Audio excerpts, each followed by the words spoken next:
해피 크리스마스. 예, 옆에 분들하고 한번 봅시다. 해피 크리스마스.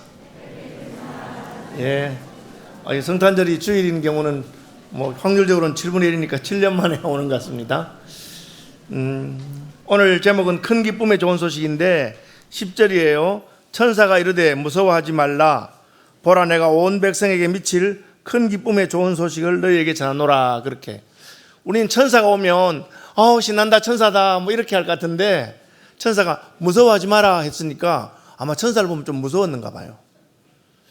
하나님을 볼 때도 우리 그런 두려운 마음이 생기는 것은, 우리는 죄인이고 또 죄인이 거룩하신 분을 볼 때 저절로 그 경외하는 마음, 두려운 마음이 생기는데, 천사가 하나님께 온전히 순종하고 하나님 말씀을 따르는 그런 분이기 때문에 그런 면에서 어떤 권위라든지 그 경외감이 드는 그런 것 같았어요.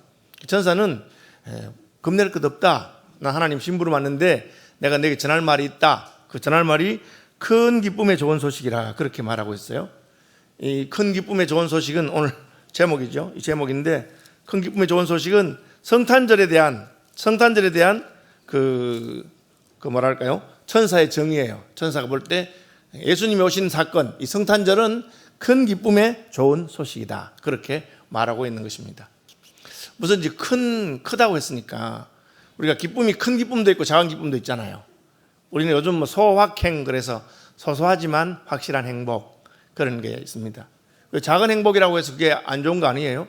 뭐 어머니가 아침 식탁을 차려주실 때 어머니 끓여주신 된장찌개라든지 미역국이라든지 그걸 먹을 때 기분이 참 좋다. 그것은 작은 행복이겠죠. 그렇죠? 성탄절인데 친구에게 아주 마음에 드는 선물 하나 받았다. 그것도 소소하지만 기쁨이 될 수 있을 것입니다. 그런데 예수님 오신 것은 그런 기쁨이 아니고 큰 기쁨이라고 그랬어요. 왜 크냐? 그래서 크다고 하는 것은 영원하다는 뜻이에요. 시간적으로. 뭐 그런 소소한 기쁨은 시간이 지나면 또 사라지는 것이잖아요. 그때의 기쁨이잖아요. 그것도 참 중요하지만 예수님이 우리에게 주시는 그 기쁨, 성탄에 주는 기쁨은 크다, 오래 간다는 뜻이에요. 또한 크다고 하는 것은 삶의 한 부분에만 끼치는 것이 아니고 나의 삶의 모든 영역에, 내 삶의 전 영역에 그 기쁨이 영향을 끼치는 것을 말합니다. 그래서 여러분 한번 따라합시다. 큰 기쁨. 예, 큰 기쁨이라고 그랬어요. 성탄절이 큰 기쁨이구나. 이건 목사의 말도 아니고 우리가 생각한 것도 아니고 천사가 그렇게 전해준 거예요. 이 성탄절은 너에게 큰 기쁨이 될 것이다, 그렇게 말한 겁니다. 예를 들어 장사하는 사람이 하루 벌어서 하루 먹고 사는데 어느 날 수입이 많았다, 그건 기쁜 일일 거예요. 그렇지만 내일은 또 장사해야 되고 내일은 또 있잖아요. 그런데 내가 평생 쓰고도 남을 만큼 큰 것을 받았다, 그건 큰 거게 되겠죠. 그래서 기쁨도 큰 기쁨이 있습니다. 예수님의 탄생은 우리에게 또한 기쁜 소식이에요. 뭐가 기쁩니까? 저는 왜 이게 기쁜 소식인가? 하나님께서 우리를 사랑하신다는 하나님의 사랑을 보여준 것이기 때문에 그래요. 뭐 무슨 기쁨에도 제일 기쁜 게 무엇일까? 100마디 말로 다 못하는 것은 날 사랑한다는 주님의 말씀. 누군가 나를 사랑해 준다는 것, 하나님 우리를 사랑하신다는 것은 참 기쁜 일이라고 저는 생각해요. 하나님께서 성탄절에 보여주신 것은 하나님이 우리를 사랑하신다. 그냥 사랑하실 뿐 아니라 하나님이 우리를 사랑하기 위해서 대가를 치렀다. 그죠? 이제 우리 집사람이 제게 하는 유명한 말이 있습니다. 우리 목사님은 저를 너무 사랑하세요. 그런데 시간이 없으시지요. 그 말이 무슨 뜻이겠어요? 제가 지금 반성을 합니다. 이번에 이제 제주도에 제가 무슨 모임에서 가게 됐는데 본의 아니게 그냥 풍랑 때문에 하루 종일 집사님과 같이 있게 됐습니다. 시간을 많이 들였죠. 하나님께서 사랑하신다는 말은 그냥 사랑한다는 말이 아니고 그 사랑하기 때문에 대가를 지불하신 거예요. 그게 성탄절이에요. 하나님이 세상을 이처럼 사랑하사 독생자를 주셨다, 그런 거죠. 돈을 좋아하는 사람이 누구를 사랑하는지 어떻게 알 수 있느냐? 자기 돈을 주면 알 수 있어요. 저는 젊은이들에게 사랑하는 증거가 무엇이냐? 자신의 돈과 자신의 시간을 기꺼이 내어놓을 때 그것은 사랑한다고 볼 수 있다, 그렇게 말합니다. 하나님께서는 자기 아들을 우리에게 주심으로 우리를 사랑하시는 것을 보여주셨어요. 다시 말하면 저와 여러분은 사랑받는 사람이 된 거죠. 우리 복음성 가운데 당신은 사랑받기 위해 태어난 사람, 누구에게 사랑받는 뜻이에요? 하나님께서 우리를 사랑하신다는 거예요. 성탄절은 하나님의 사랑을 우리에게 보여주신 날이기 때문에 참 기쁜 소식이에요. 그래서 그것을 큰 기쁨이라. 나는 버림받은 존재가 아니구나. 나는 아무에도 관심을 받지 못한 존재가 아니구나. 나는 왕따당하는 존재가 아니구나. 세상은 다 나를 버리고 나를 왕따시키고 내게 관심이 없을지라도 내게 진짜 관심을 기울이는 하나님이 계시는구나. 천사는 그것을 가리켜 큰 기쁨의 좋은 소식이라 그렇게 했어요. 좋은 소식은 참 또 다른 의미. 좋다는 것은 무엇인가? 그래서 유익하다고 하는 뜻인데 그냥 젊은 사람에게 안 좋은 것 두 가지가 있어요. 그게 뭐냐면은 너무 일찍 성공하는 것이라. 너무 일찍 성공하면 나중에 인생의 말년에 망치는 수가 많다고 그래요.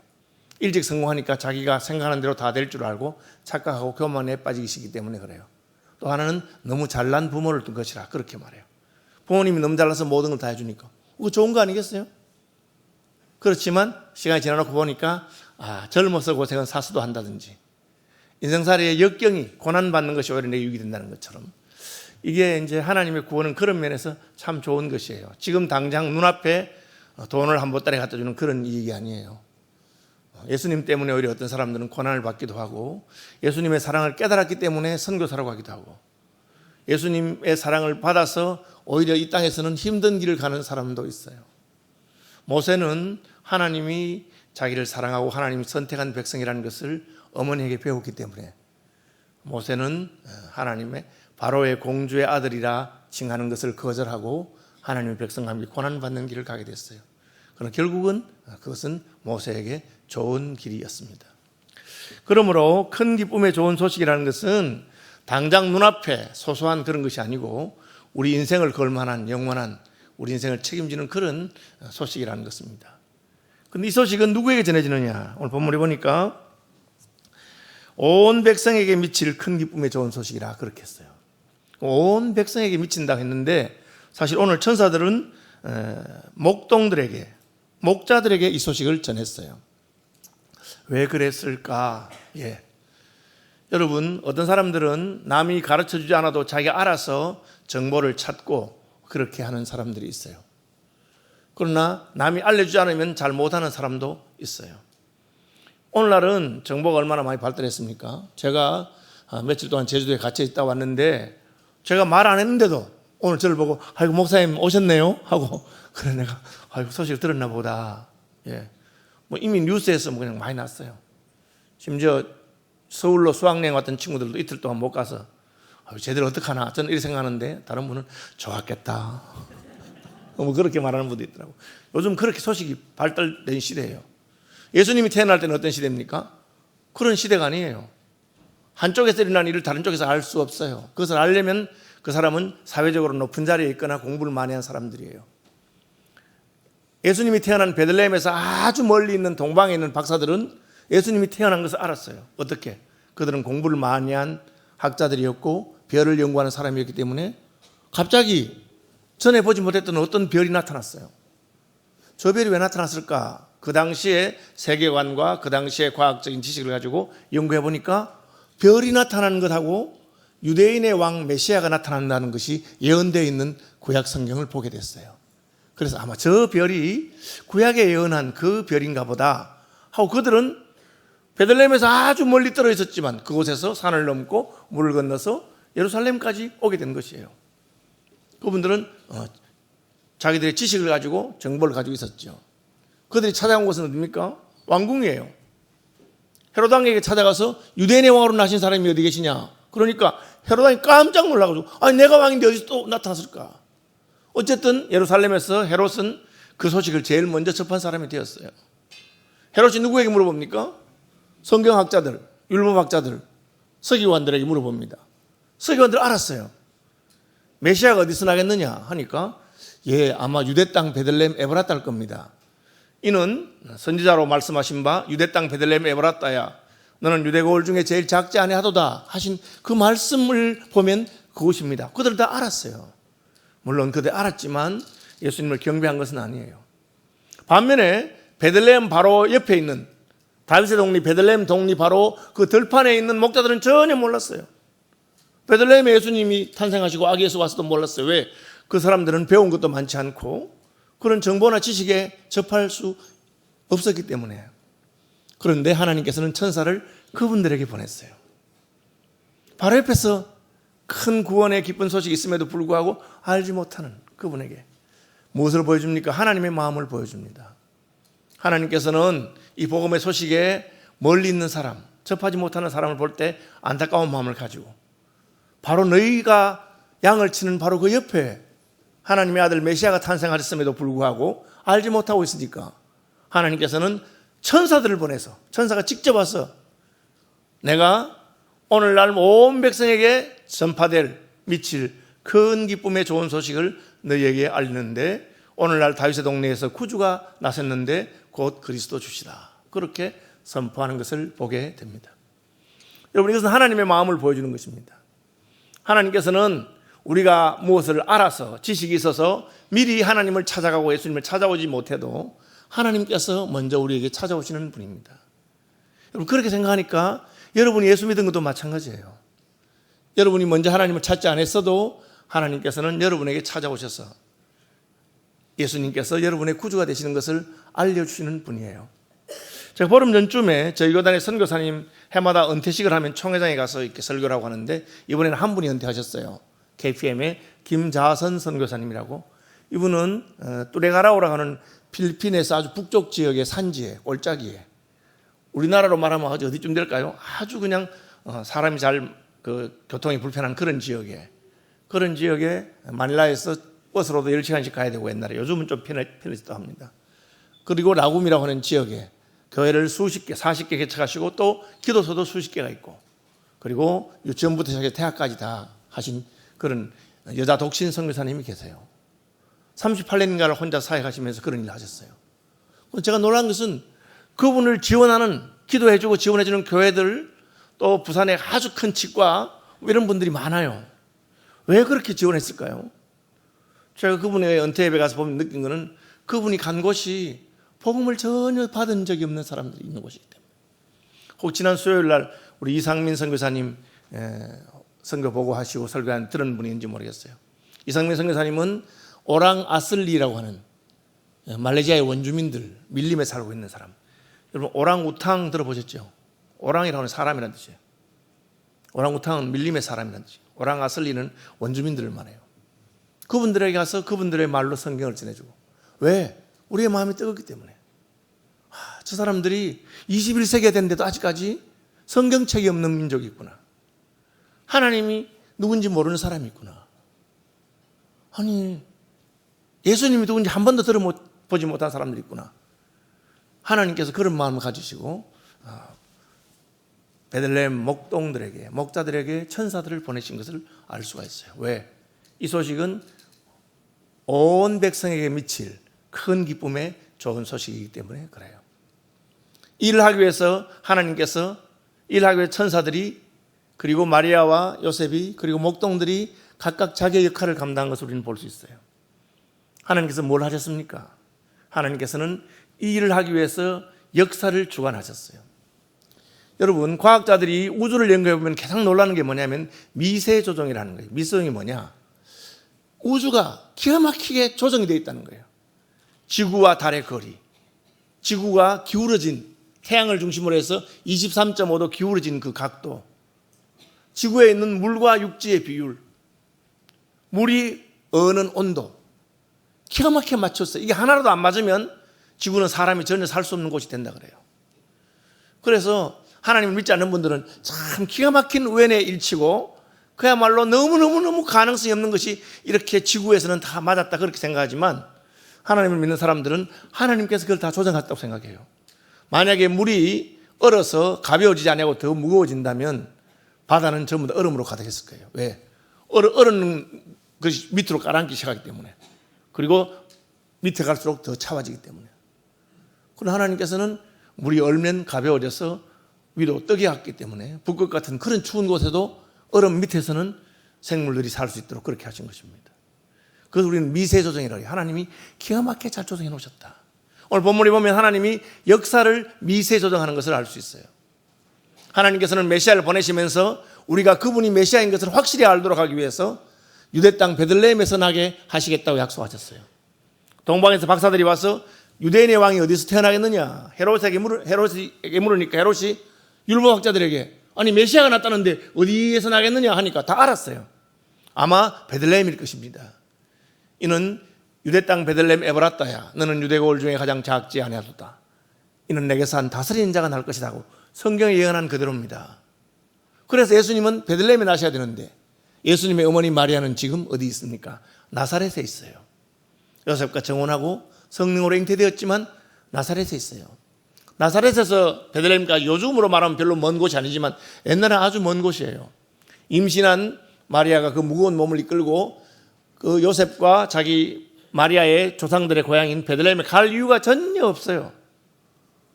여러분, 옛날에는 평생 자기 동네를 벗어나 보지 못한 사람들도 많이 있었어요. 여행하는 것이 힘든 시대예요. 그런데 왜 요셉과 마리아가 베들레헴으로 갑니까? 1절에 보시면 그때 가이사 아구스도가 영을 내려 천하로 다 호적하라 하였으니, 이 가이사는 시저를 말하죠. 로마의 황제 시저가 아우구스투스 황제, 옥타비아누스 황제죠.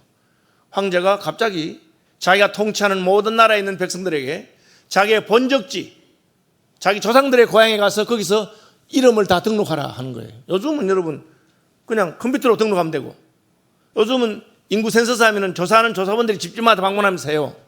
그래도 그게 쉬운 일이 아니에요. 그래서 10년에 한 번씩밖에 안 하잖아요. 이스라엘 백성들도 인구조사 자주 안 했어요. 다윗왕 때 한 번 했어요. 이게 쉬운 일이 아닙니다. 인구를 조사한다는 게. 그런데 갑자기 시저가 그 명령을 내린 거예요. 전에 안 했느냐? 이스라엘은 전에 한 번 했어. 구레뇨가 수리아 총독되었을 때 처음 한 것이라. 그래 또 하라 그래요. 왜?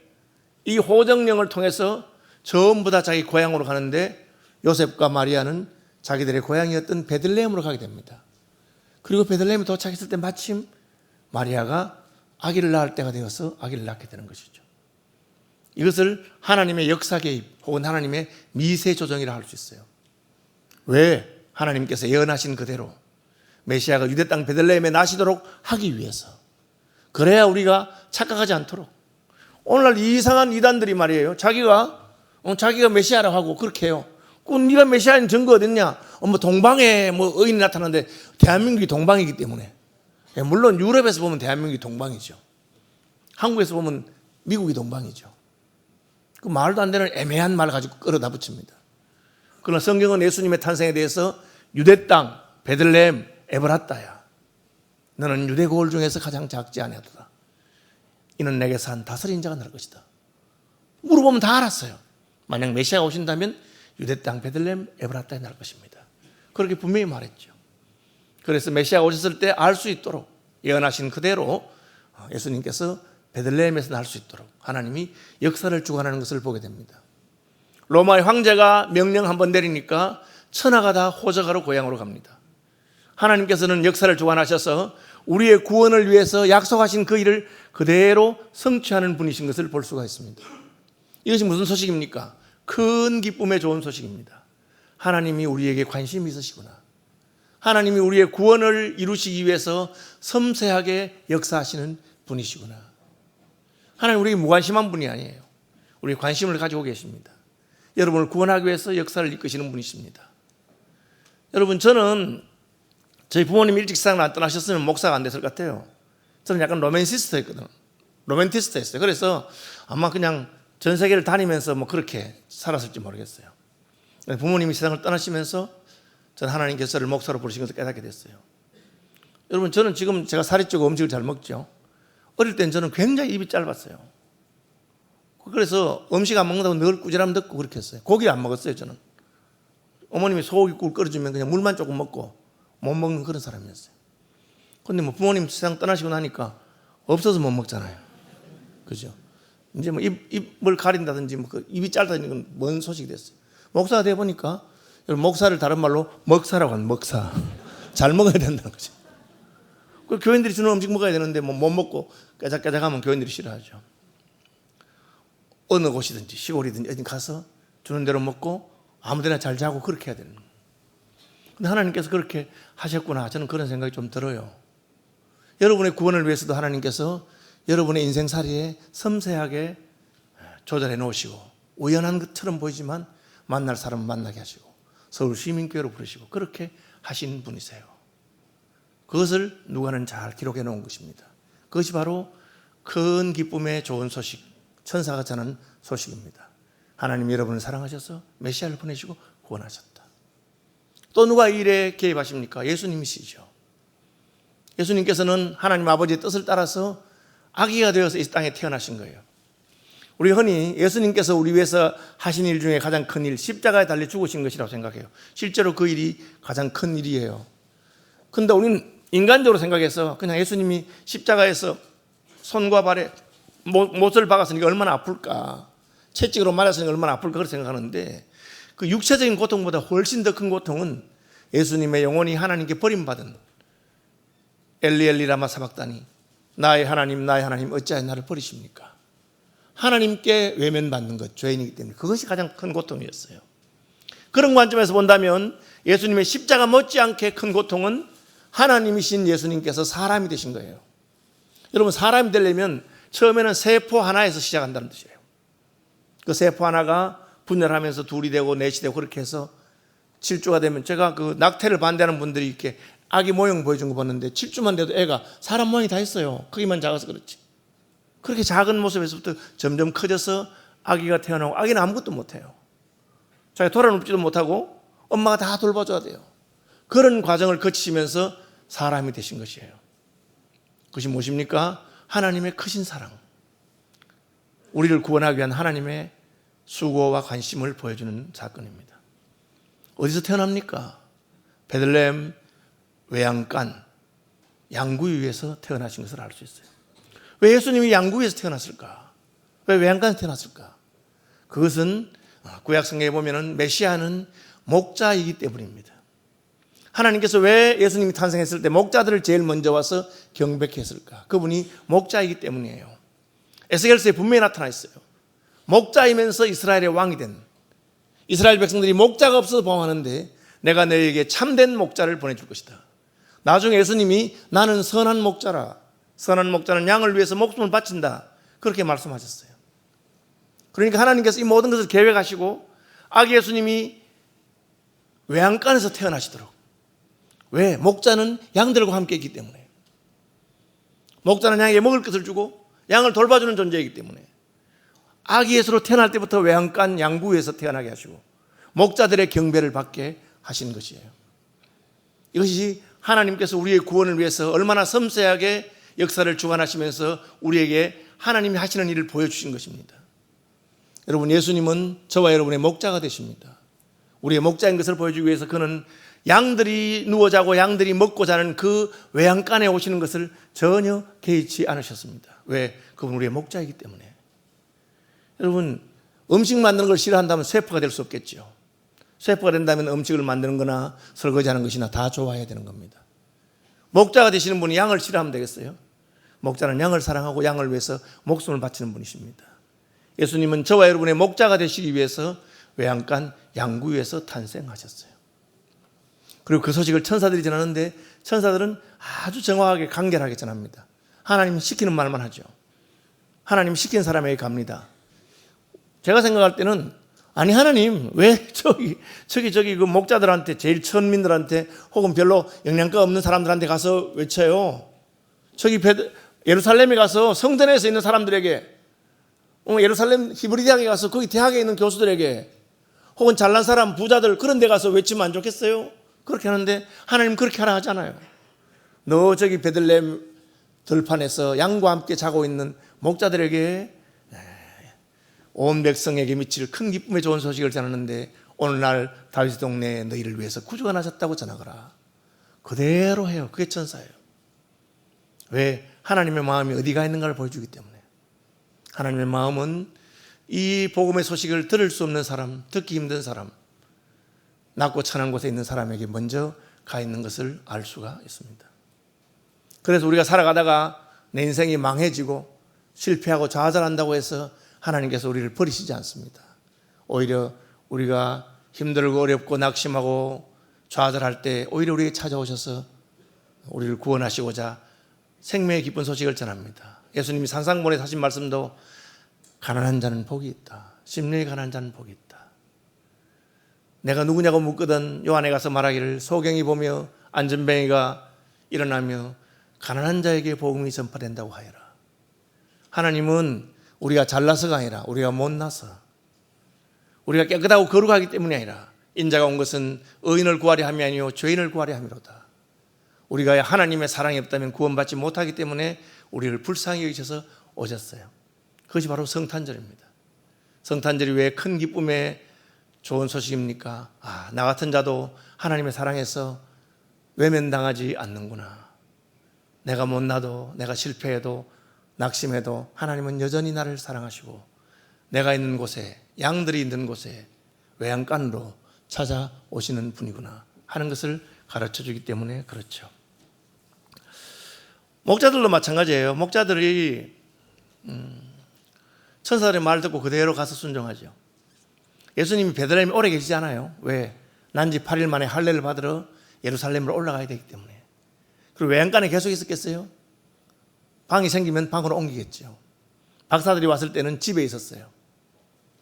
그러니까 딱 지금 외양간에 있는 그 순간에 가서 만나야 되는데 목자들에게 천사가 나타나서 큰 기쁨의 좋은 소식을 할 때 제 생각에는 목자들이 자는데 누가 깨우나, 여러분 생각에는 천사 안 보면 좋겠네 그렇게 생각할지 모르지만 여러분도 똑같아요. 여러분에게 여러분의 선생님들이 혹은 목사님들이 순장님들이 좋은 소식 있다고 말하면 귀찮아하는 인생들 아닙니까? 좀 더 자자고 또 내가 편하게 쉬고 싶어서. 그런데 목자들은 천사들의 말을 듣고는 바로 베들레헴에 달려갔어요. 그래서 그날 밤에 아기 예수님을 볼 수 있었어요. 이것을 가리켜 하늘에서는 영광이요 땅에서는 평화로다 그렇게 말하는데 그 의미가 무엇이냐? 하늘에서 영광이란 말은 하나님의 성품과 하나님의 행하신 일이 우리가 영광을 돌릴 만하다 그거예요. 뭡니까? 하나님 우리를 사랑하신다. 우리를 사랑하셔서 역사를 주관하신다. 우리를 사랑하셔서 아기 예수를 보내셨다. 우린 그 말을 들을 때 하나님께 영광을 돌리지 않을 수 없어요. 참 하나님 감사하고 놀랍고 위대하신 분인 거죠. 땅에서는 평화란 말이 뭡니까? 그 복음의 기쁜 소식을 우리가 받아들일 때 우리에게 평화가 오는데 기뻐하심을 입은 자들 중에 평화라. 그럼 누가 기뻐하심을 입어요? 하나님이 기뻐하시는 자가 누굽니까? 겸손한 자, 믿음이 있는 자입니다. 하나님은 겸손한 자를 높이시고 겸손한 자를 기뻐하시고 또 하나님은 믿음이 없이는 기쁘시게 못하나니 하나님께 나가는 자는 반드시 그가 계신 것과 자기를 찾는 자들에게 상 주신 이심을 믿어야 할지니라. 하나님은 믿음 있는 사람을 기뻐해요. 이 목자들은 믿음 있는 사람들이에요. 왜? 천사가 메시아가 났어요 가보세요 하니까 아이고 좀 더 잘 깨. 밤중에 자는 사람 깨워서 이게 무슨 난리야. 그렇게 하지 않고 금방 일어나서 막 달려가서 다윗의 동리인 베들레헴에 가서 아기 예수를 보고 그대로 경배했어요. 애가 뭐 특별하게 머리에 무슨 빛이 났겠어요? 황금관을 썼겠어요? 그러나 천사들의 말을 그대로 받아들이고 믿고 이분이 바로 우리의 구주시구나 하고 경배하는 것, 그것을 우리는 믿음이라 하고 그것을 우리는 하나님이 기뻐하는 자라 그래요. 여러분 오늘도 저와 여러분 하나님이 기뻐하는 사람이 될 수 있어요.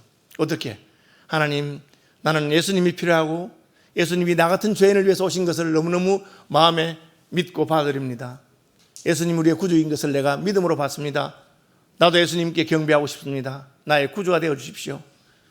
그 목자들의 마음을 그대로 받아서 예수님께 경배를 돌리고 예수님을 우리의 구주로 받아들이고 할 때 기뻐하심을 입은 자들이 되는 겁니다. 그때 무엇이 있습니까? 평화가 있습니다. 큰 기쁨의 좋은 소식이 우리의 것이 됩니다. 왜? 여러분 예수 믿어서 복을 받는 것이 아니라 예수 믿는 것 자체가 복이라고 제가 말했죠. 믿는 것 자체가 우리에게 복이 되는 것입니다. 성탄의 기쁨이 저와 여러분에게 좋은 소식으로 증거되기를 주님의 이름으로 축복합니다.